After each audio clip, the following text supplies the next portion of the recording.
Ladies and gentlemen, thank you for being here tonight. Thank you for bringing your attention, your care, your belief in something more, something different. I stand before you not as someone astonishingly wise, not as someone who has mastered life's every twist and turn, but as someone very ordinary, like so many of you, someone who's had moments when the world felt overwhelming, when hope felt distant. And it's precisely from that place of ordinariness that I want to speak about something extraordinary change. Life-changing change, the kind that comes not in a flash, not with a new job or a shiny trophy, but quietly, in the small choices we make every morning, every minute, every moment. I want you to imagine, for a moment, standing at a doorway. The hallway behind you is the life you've known, the habits, the routines, the expectations, the comfort zone. Ahead of you is an open space. It's not flashy. It's not illuminated by spotlights, but it's calling. Inviting, maybe a little intimidating, that space, its possibility, and what I've learned, what I believe, is that stepping through that threshold, giving yourself the permission to walk into that space, is one of the most courageous, life-changing acts any of us can do. You see, our lives are shaped by the small, nearly invisible decisions. The decision to pause when you feel anger rising and take a breath before you react. The decision to show kindness to someone who's struggling, even when you're busy. The decision to forgive, not because the other person doesn't deserve it, but because you deserve peace. These aren't headline-grabbing choices. They aren't grand gestures, but they are powerful. Powerful because they shape our character. They transform how we show up. And when enough of those choices align, change starts to happen. Not just on the surface, but deep inside. I've seen it. I've sat in courtrooms where people stand before me charged not only with wrongdoing, but with brokenness. They come in tense, guarded, feeling like the worst thing they've ever done defines them. But then something shifts.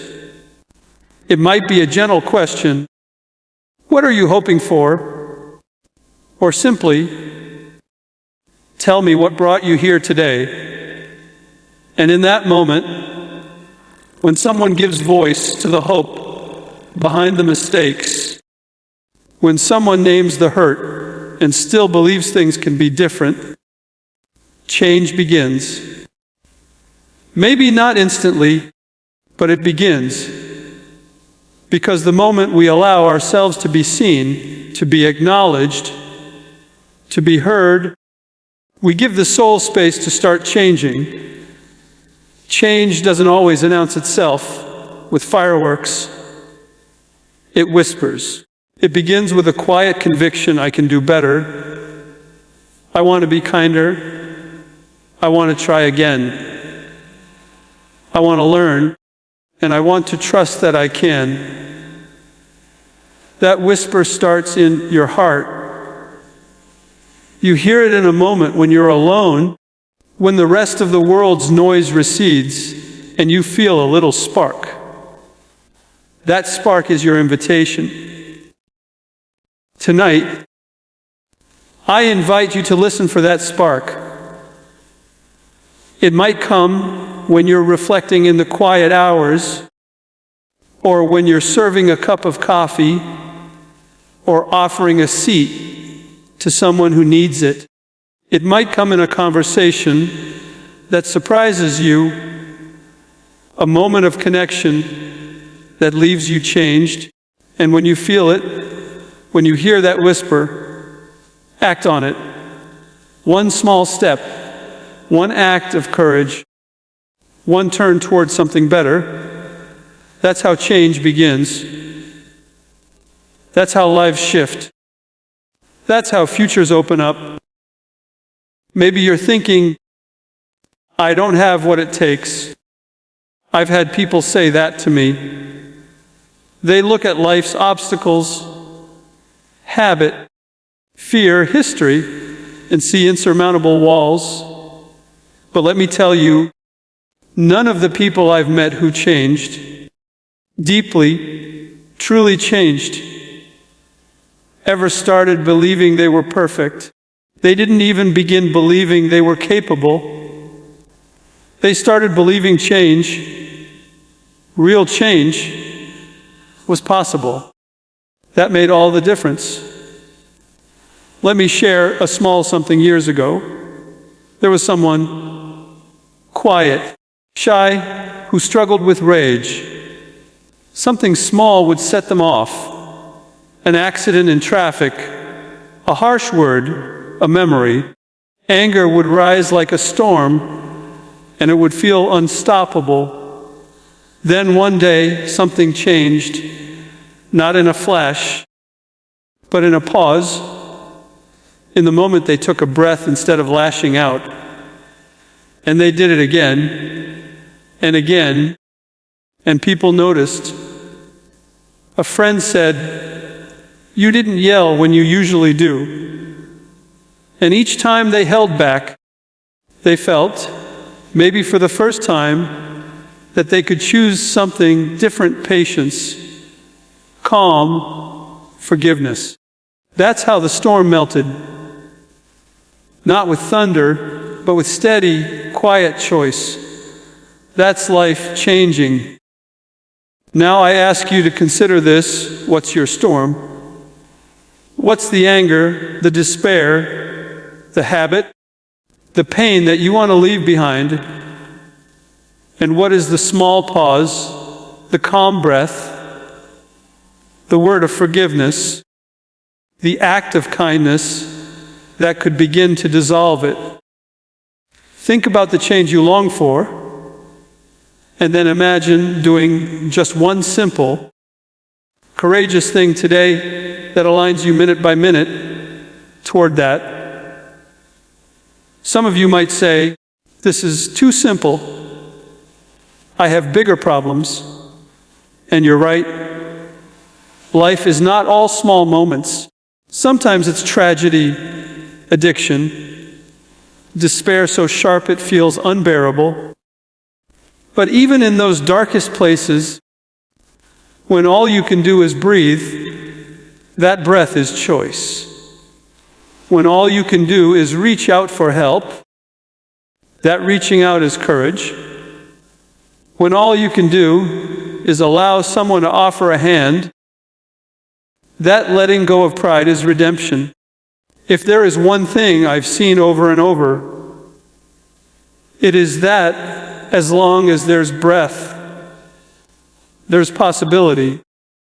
And possibility is what change is made of.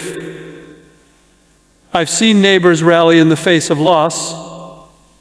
I've seen parents, worn and tired, rise early each day because their child needed them, because they believed love mattered more than exhaustion.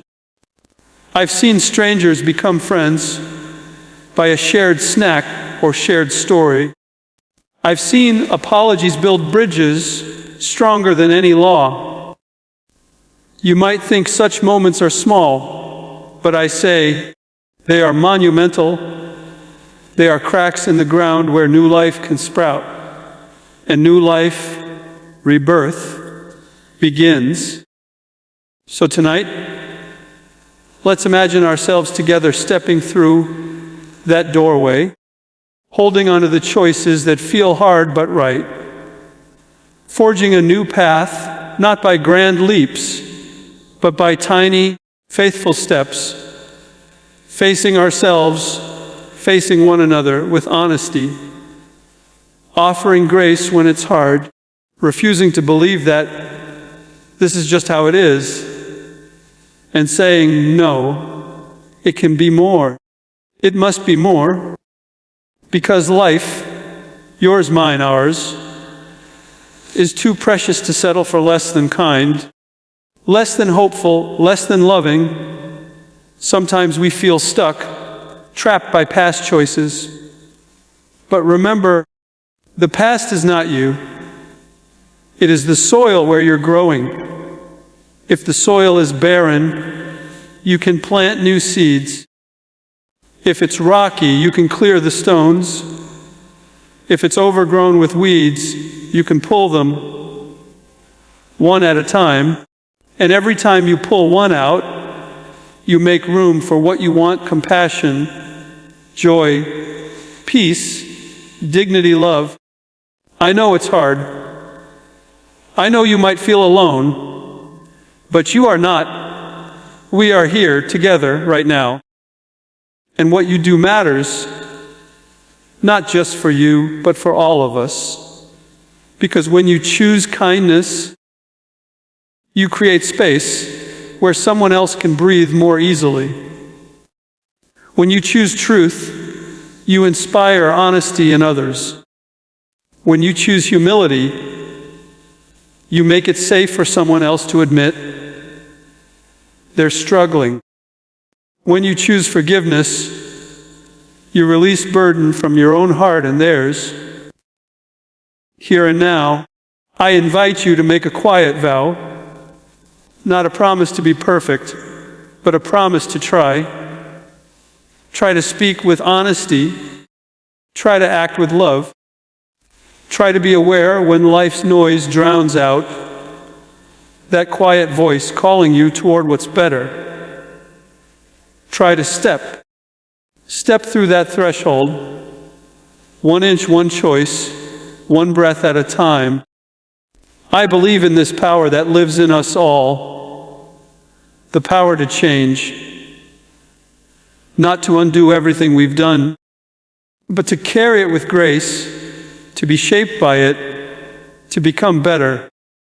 I believe in your power, not because you're flawless, but because you're human. That's where real strength resides.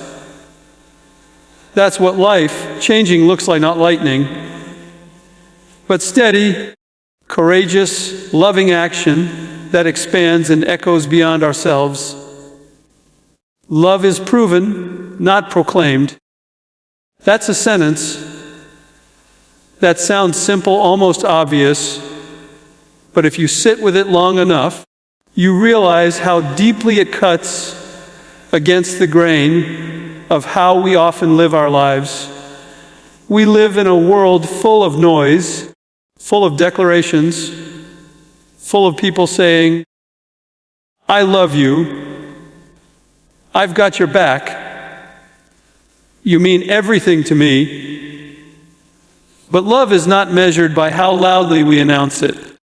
It's measured by how quietly we live it. When someone says, I love you, that can be beautiful. Words can be warm. They can inspire, encourage, soothe the soul. But words alone are fragile. They are like leaves in the wind, pretty to watch, easy to scatter. They are promises that disappear unless they are anchored to something real. Real love is anchored in action. It's not just about what comes from the lips. It's about what comes from the life. Think about it. When a parent wakes up at 3 in the morning to comfort a crying child, they don't stop to make a proclamation. They don't stand at the doorway and announce to the sleeping house, I love this baby more than anything in the world. They prove it in that moment by their exhaustion, by their willingness to set aside comfort for care. When someone tends to a sick friend, when a spouse shows up day after day, not just when things are smooth, but when the storms come, that's love proven. That's not, it's sentiment, it's sacrifice.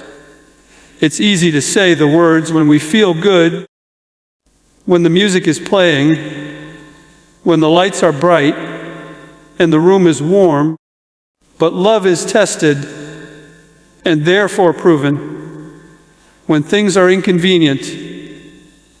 Love shows itself when it's hard, when it's costly, when no one's clapping.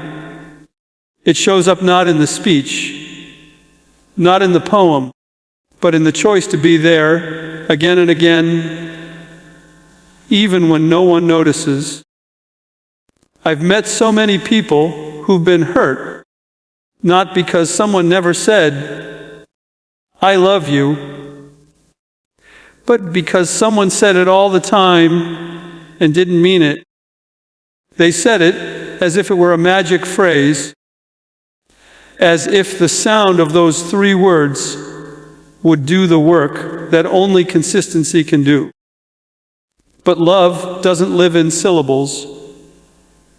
It lives in showing up when it's difficult. It lives in taking responsibility, in listening when you'd rather talk, in caring when you're tired, in putting someone else's need above your own ego. What does that look like? Sometimes it's as small as taking time to notice. Love pays attention.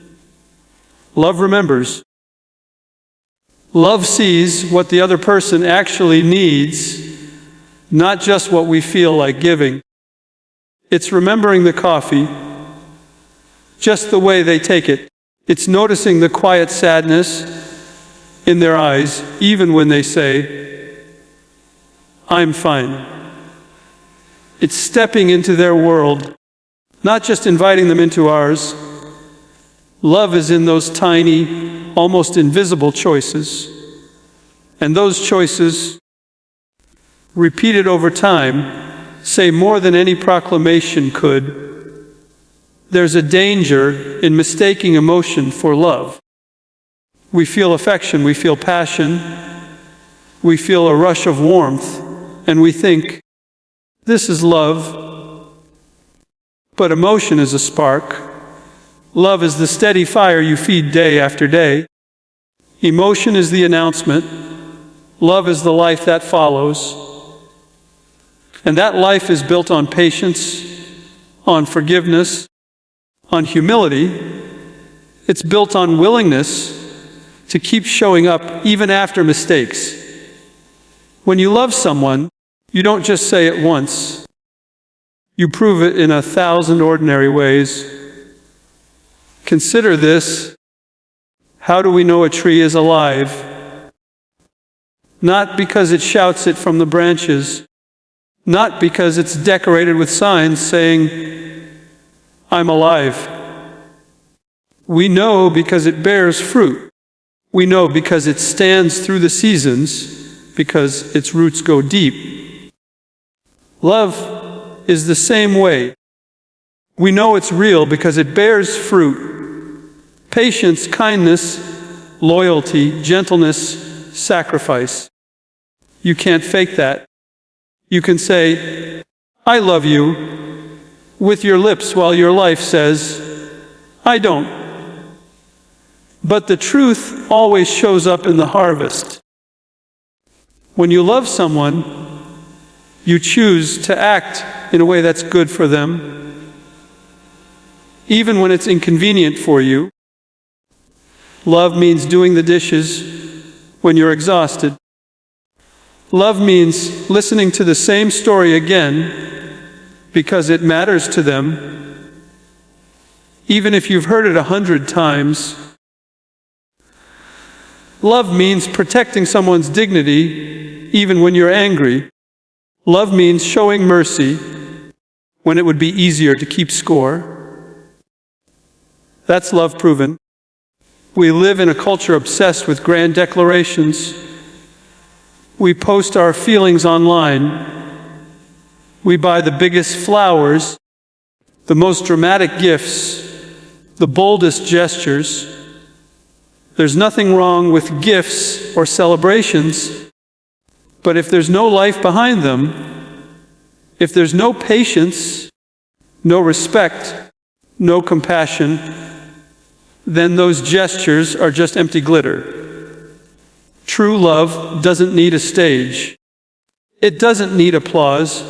It thrives in quiet kitchens, in waiting rooms, in long car rides, in the silence of holding someone's hand when words have run out. There's something else. Love proven is not about perfection. No one loves flawlessly. We fail, we get selfish, we forget. But proven love is the kind that apologizes, that makes things right, that learns and grows. Proving love doesn't mean you never make mistakes. It means you keep coming back to the table. It means you refuse to let pride be bigger than the relationship.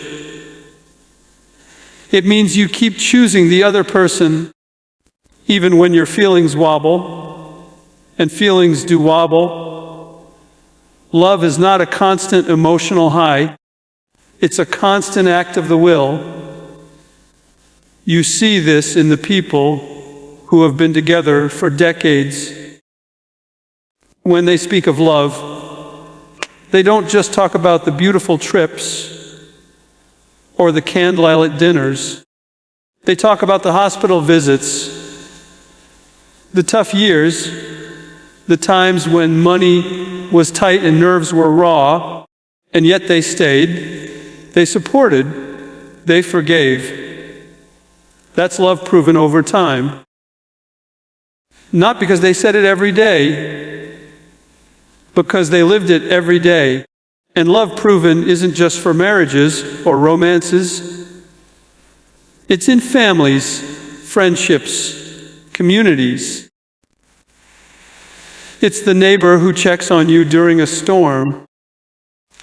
It's the friend who tells you the truth you didn't want to hear, but desperately needed.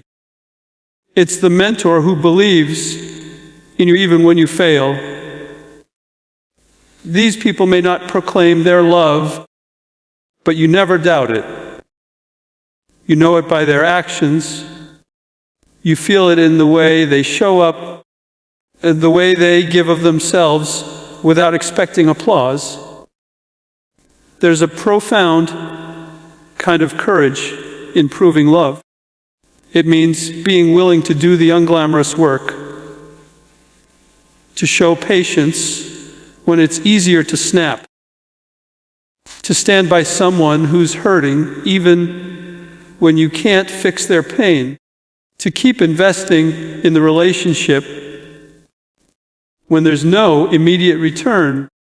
It means choosing not to walk away when things get complicated. That's courage. That's love that proves itself. Love that doesn't need to broadcast itself. Sometimes the loudest love is silent. It's the love of a father working long hours, not for recognition, but to keep food on the table. It's the love of a mother who goes without so her children don't have to. It's the love of a friend who sits with you through grief without trying to say the perfect thing. It's the love of someone who stands in your corner when the rest of the world walks away. Those are the loves you never forget because they leave marks not on your ears, but on your soul. Love is not proven in grand speeches, but in consistent actions. You can't simply declare love into existence. You have to demonstrate it. And you demonstrate it not once, but over and over, through all the seasons of life, through spring when everything is easy and new, through summer when life feels bright, through autumn when things begin to change, and through winter when it's hard and cold. Proven love stays, proven love adapts, proven love endures. If you really think about it, love is like building a house. Anyone can draw up the plans and say, "This will be beautiful." Anyone can stand outside and point to an empty lot and say, "This will be the finest home you've ever seen." But you don't have a home until someone picks up the hammer, lays the foundation, raises the beams, nails every single board in place. You don't have a home until someone works when it's raining, until someone sweats under the hot sun, until someone stays late to make sure it's solid. And when that home finally stands, you know it wasn't built by words alone. It was built by hands, by effort, by sacrifice. Love is the same. It's constructed through what we do, not what we say. And the beauty of love proven is this: you don't have to announce it. People feel it. They may not even hear you say, "I love you," every day, but they know it because it's evident in every gesture, every glance, every quiet act of care. Proven love speaks for itself, louder than any proclamation could. It speaks when you're holding someone up during their worst days. It speaks when you're steady, even when life is unsteady. It speaks when you keep your promises. It speaks when you honor your commitments. It speaks when you protect someone's heart rather than break it for convenience. The greatest human need is not to be told we are loved, but to be shown we are loved. Words are good. Words can encourage and heal, but actions, they leave no doubt. They leave a record that can't be erased. When the storms come and the feelings fade and the memories of sweet speeches grow faint, what we remember is who was there, who acted, who stayed, who gave, who proved it with their life. Patience grows stronger than force. Let those words sink in for a moment. In a world that moves faster every day, where everything is instant and everything is urgent, patience feels almost like weakness. We're told to push, to fight, to make things happen right now. We're told that if we want something, we should chase it down, grab it, hold it tight, never wait. But patience, that steady, quiet, unshakable strength, outlasts every burst of force. Patience doesn't shout. It doesn't throw its weight around. It doesn't demand the universe to bend in a single day. Patience stands its ground until the universe bends naturally. Think of water. You can smash a rock with a hammer, and maybe you'll crack it, but a stream of water, gentle, steady, patient, will carve through that same rock over time. You can't stop it. You can't hurry it. It's not dramatic. It's not violent, but it is unstoppable. That's the power of patience. It doesn't look powerful at first glance, but it's stronger than any force because it never burns out, never has to recover from its own exertion. It endures. We live in an age of immediacy. We expect instant responses, instant results, instant success. We measure worth by speed and power, but everything truly valuable, love, wisdom, character, trust, grows in the soil of patience. Force might clear the ground quickly, but it doesn't make roots grow any deeper. Patience does. Patience nurtures. Patience doesn't just get you to the goal. It shapes you along the way so that when you arrive, you're ready to stay there. You see this in relationships. You can't force someone to trust you. You can't demand respect and expect it to last. You can threaten, you can push, you can insist, but those things only create fear or resentment. Trust, respect, and love are earned patiently. Over time, by showing up consistently, by proving yourself in small ways every single day. You can't rush it. You can't take a shortcut. Patience builds what force can only imitate. Think about a seed planted in the ground. You can't yell at it to grow. You can't dig it up every hour to see if it's sprouting yet. You water it. You tend to it. You wait. That's patience. And in time, that seed will break the soil, grow roots, reach for the sun. Force would rip the ground open looking for signs of life. But patience knows that growth is quiet, invisible at first, and inevitable if you don't give up. The same is true for personal growth. You can't force yourself to become wise overnight. You can't wake up and demand to have all the answers. Wisdom comes from living, from falling and learning, from taking time to listen, from enduring seasons of uncertainty without giving up. People try to force their way to success, to recognition, to wealth. But what happens when you grab everything too fast, without the foundation patience builds? You lose it. You're not ready to carry the weight of what you've taken. Patience prepares you.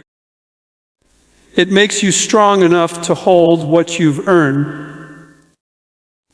Sometimes we confuse patience with passivity, but patience is not doing nothing. Patience is active endurance. Patience is strength under control. Force is wild and reckless. It throws itself at problems, hoping to break them down by sheer impact. Patience studies the problem, waits for the right moment, takes the steady steps. Patience knows when to act and when to hold back. Patience is discipline, and discipline is power. Look at history. The great changes, the ones that last, are almost always born of patience. Revolutions done by sheer force alone often collapse, because what's built in a hurry is fragile. But movements rooted in patient, steady determination endure. They change hearts, not just headlines. They win over generations because they refuse to burn out. Patience is stronger than force because force is exhausting. You can push for a while, but you can't push forever. Eventually you tire, you weaken, you give up. Patience, on the other hand, renews itself. It gathers strength as it waits. It learns. It adapts. It endures long after force has spent itself. Even in our own lives, we see this. Have you ever tried to fix a problem by sheer willpower? You grit your teeth. You clench your fists. You tell yourself, I will not fail this time. And maybe it works for a day, a week. But sooner or later, force alone fails. You fall back into old patterns. But when you approach change with patience, when you build small habits, forgive yourself when you slip and keep going day by day, that's when transformation sticks. That's when real strength grows. Patience grows roots so deep that storms can't shake them. Patience is also what teaches us compassion. When you've waited, when you've struggled, when you've endured something over time, you understand others who are waiting too. You stop demanding that everyone move at your pace.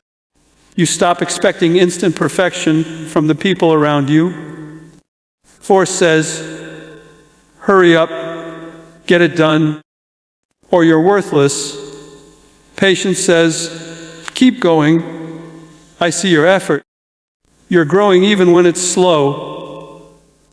And that kind of patience toward ourselves, toward others, creates a world where people can actually change, actually heal.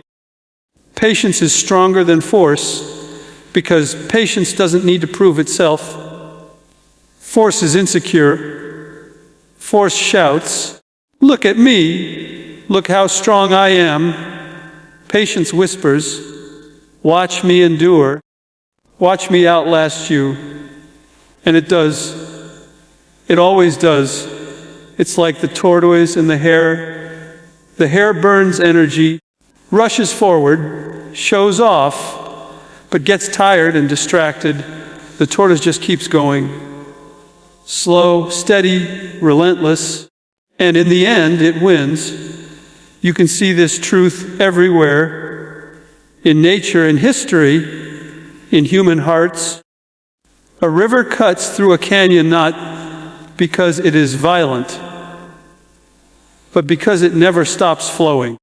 A tree becomes mighty not because it forces itself upward, but because it patiently drinks the rain, soaks up the sun, and grows ring by ring, year after year.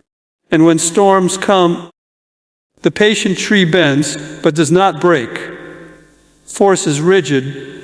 Patience is flexible. Flexibility is strength. When you are patient, you are not giving up. You are giving things the time they need to become solid, real, and lasting. Patience is faith in motion. It is believing that the process matters as much as the outcome. It is believing that what's meant to grow will grow if you don't rip it out of the ground too soon. Patience knows that you can't rush healing,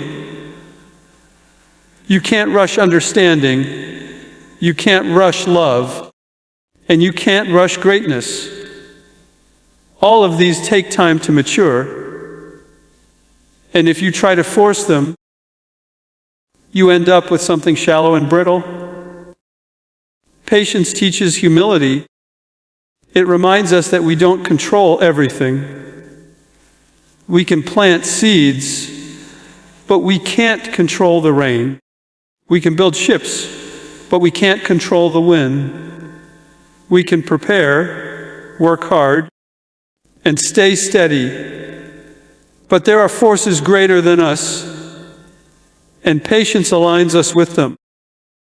Force tries to fight the current. Patience learns to ride it. And when you learn to ride it, you go farther than you ever could by thrashing against it. Patience is also strategic. Think of a chess player who waits for the right moment to make the winning move. They don't slam their pieces down in anger. They watch, they plan, they think ahead. Force makes impulsive moves. Patience makes winning moves. And that's true in life too. Sometimes the best thing you can do is wait, watch, learn, and act at the right time, not just any time. When you build patience, you build strength that doesn't depend on mood or circumstances. Force requires adrenaline. Patience requires character. And character doesn't fade when the excitement wears off. Patience is quiet but unyielding. It's not glamorous, but it wins every time. You see it in the athlete who trains every day without shortcuts, the artist who works through years of failure before success, the parent who invests in their child's growth day after day.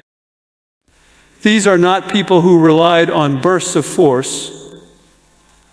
They relied on patience, and it made them unshakable. And here's the beautiful paradox. Patience actually moves faster than force in the long run. Force burns energy in a rush and then collapses. Patience keeps moving, building momentum, and ultimately achieves more because it never stops. What feels slow in the moment becomes unstoppable over time. This is why patience is such a rare and precious strength. Anyone can get angry. Anyone can demand. Anyone can force something once. But it takes real courage to wait with purpose. It takes real discipline to endure, to keep believing, to keep working without immediate reward. It takes wisdom to see that rushing is often the fastest way to fail. Patience isn't easy, but nothing truly powerful ever is. Patience grows stronger than force because patience builds resilience.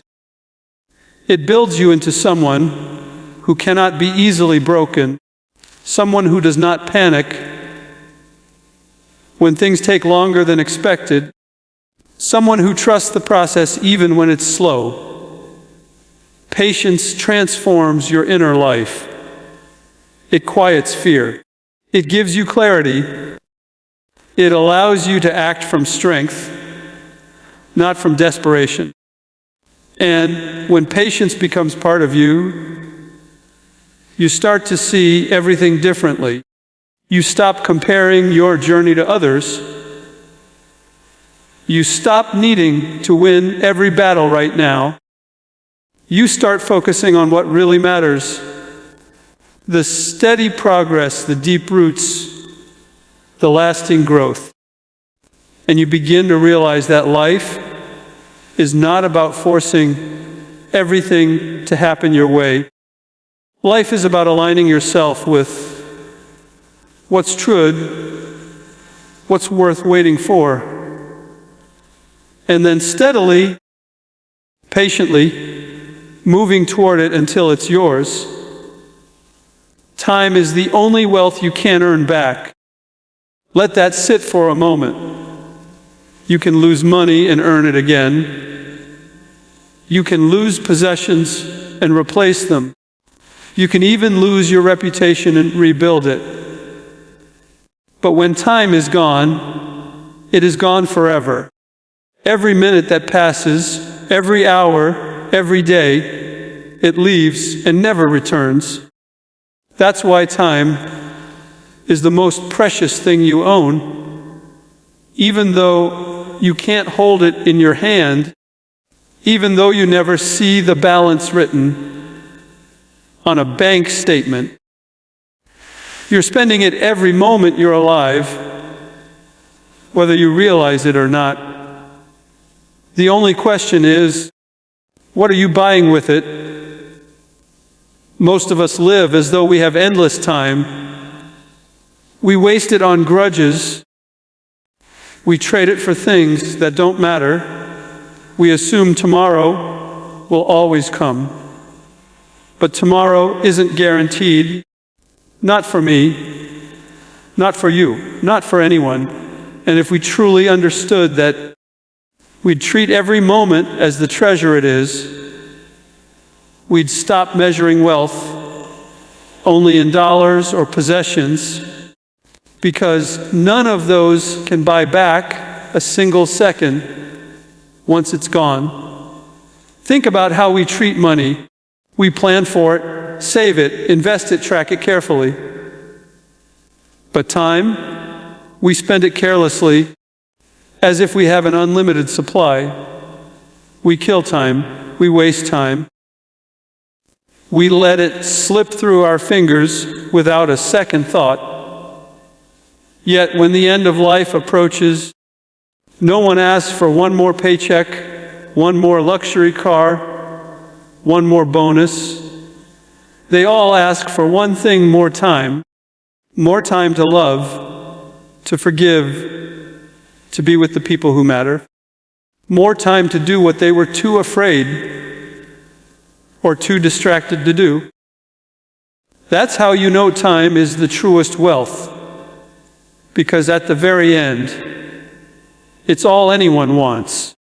When you really look at your life, what are you doing with your time? Are you investing it in things that matter, or are you spending it on things you won't even remember? Are you giving it to people who lift you up, or to people who drain you? Are you building moments of meaning, or just moments of distraction? I've sat with people who have very little money, but an abundance of life, because they knew how to spend their time wisely. I've also seen people with wealth beyond imagination, who are bankrupt in every way that matters, because they traded their hours, their days, their years for things they couldn't take with them. They thought they were buying freedom, but what they were really doing was selling their most valuable currency, time, for something that didn't last. Time is life itself. When you give your time to someone, you're giving a piece of your life that you'll never get back. That's why attention is one of the greatest forms of love. When you sit with someone, when you listen, when you give them your undivided presence, you're saying, "You matter more to me than anything else I could be doing right now." That's wealth. That's generosity. And it's priceless, because no amount of money can purchase that moment back once it's gone.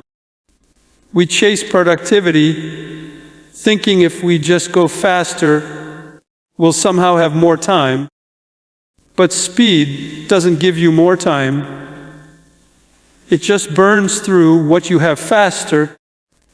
You can earn more money by working harder, but you can't earn more hours by rushing. In fact, rushing usually wastes more time than it saves, because you miss the moments that matter. Time is also the most honest currency. It shows you what you really value. You can say you care about your family, but if you never give them your time, do you really? You can say your health matters, but if you never make time to rest, to eat well, to move your body, are you telling the truth? You can say your dreams are important, but if you never carve out time to pursue them, what does that say? Where you spend your time is where your heart really is. We think of time as something we spend alone, but it's also something we give to others. And the way we give it reflects our character. Do we waste people's time by not showing up, by not listening, by not keeping our word? Or do we honor it as sacred When you respect someone's time, you're saying, I know this is the most valuable thing you have. I will not waste it. That's love. That's respect. That's understanding the true nature of wealth. Sometimes we think that time is slow, but it isn't. It's steady, unstoppable. The clock never pauses to give you a break, and yet we act as if we can afford to procrastinate forever. We say, I'll do it later. I'll tell them I love them tomorrow. I'll chase that dream someday. But someday never comes unless you make it today. Every hour you wait is an hour gone, an hour you can never retrieve. Time also teaches us humility. It reminds us that no matter how powerful or wealthy we think we are, the clock keeps ticking for all of us. It doesn't care about your status or your bank account. It doesn't negotiate. It doesn't take bribes. Time marches on, and one day it will run out. That's not meant to scare you. It's meant to wake you up. If you understand how short life is, you start to live differently. You start to value moments over money, relationships over recognition, purpose over possessions. The wealth of time is also about quality, not just quantity. You can live a long life and still waste it. You can live a shorter life, but fill it with so much love, courage, and purpose that it shines brighter than decades lived on autopilot. It's not about how many years you have, but how fully you inhabit them. Are you present, or are you always somewhere else? Are you alive, or just existing? Time is unforgiving in one way: you can't store it. You can't keep it in a vault and spend it later. You can only use it as it comes. That's why every moment matters. Every sunrise you see, every laugh you share, every meal you sit down to enjoy, it's wealth being spent. The question is, are you spending it on what matters most? We often think of wealth as something we give to our children. But the greatest gift you can give them is not money, it's time. Children don't remember how much you spent on them. They remember how much time you spent with them. They remember whether you showed up, whether you listened, whether you were there. Time given to someone is love made visible. Even in our careers, time is the ultimate measure. You can dedicate every hour to climbing the ladder, but if you climb so fast that you miss the people waiting at the bottom, your spouse, your kids, your friends, you'll look back one day and wonder why you traded the irreplaceable for the replaceable. No job, no title, no achievement is worth more than the time you share with the people you love. Time is also what teaches us to prioritize. When you realize you don't have forever, you stop living for applause. You stop chasing the approval of people who don't even know you. You stop wasting hours on petty arguments, on grudges, on things that won't matter a year from now, let alone at the end of your life. You start asking, is this worth my time? Is this worth my life? Because that's what it is. You're trading your life for whatever you're doing in this moment. When you see time as wealth, You also start to see the value of rest. You understand that every moment isn't meant to be crammed with noise or work.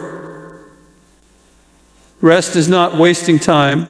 Rest is investing it, because you're giving your body and soul the space to renew, to heal, to be ready for the next moment. Too many people burn through their time as if it's endless, and they never stop to breathe. They never stop to simply live. But a life that never pauses is a life that slips away unnoticed. Time is also where your legacy lives. The way you spend your time is the story you're writing. When people remember you, they won't remember how much money you made. They'll remember how you spent your time, whether you were there when they needed you, whether you listened, whether you cared. Your legacy is not written in your bank account. It's written in the moments you shared, in the time you gave away freely, in the love you poured into others. And here's the truth. Time is always moving, whether you use it well or not. You can't freeze it. You can't slow it down. You can only decide what to do with it while it's here. Every second that passes is an opportunity to grow, to love, to forgive, to create something beautiful.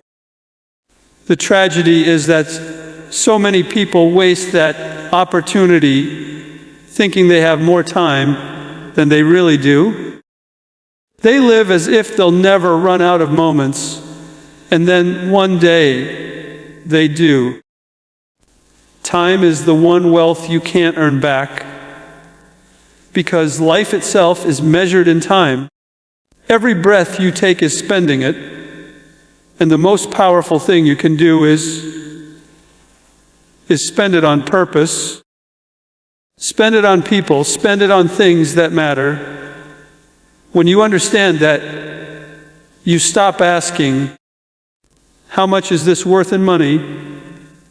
And start asking, how much is this worth in life? You stop trading irreplaceable hours for replaceable things.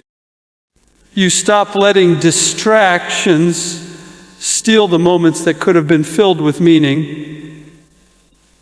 You start living awake, aware that every tick of the clock is precious and every moment is an investment in the kind of life you want to look back on someday.